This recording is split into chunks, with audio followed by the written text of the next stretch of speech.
umkhwenyana towards umakoti, so uyilethe mina, so mina ngiportray ama-feelings kamkhwenyana, so mina ngiyathanda ngisho ukuthi kusho umkhwenyana kusho umakoti.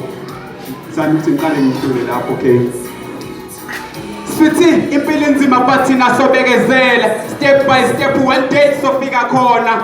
Wena hlale emahlombami sebezwile kwi-diet, that's why bekudlela umona ngokushaya ngamehla pure black and white njengenkinobhozapi yano. Hayibo ngiqinisile ngiyamtha ngalo wami nama-lips asoft njenge-mesh melo.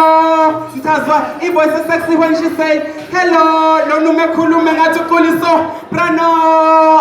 Imizwa yami simuva nalo, ngizole ebusuku bengiphupha ngalo, futhi engathi mina ngizomshada lo ngoba mina ngigcwele ngalo.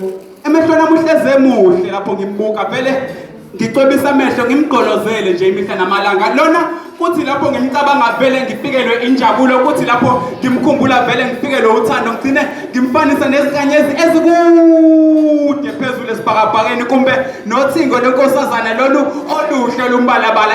Umqondo uyathalaza uze weqe izitabakazi bese uvele elethi izwe elihle libukhazikhazi, kuvele imbalabala yezimbali emihle ngiqhathanise, ngigcine sengiqhathanisa umina naye ongekhoyo.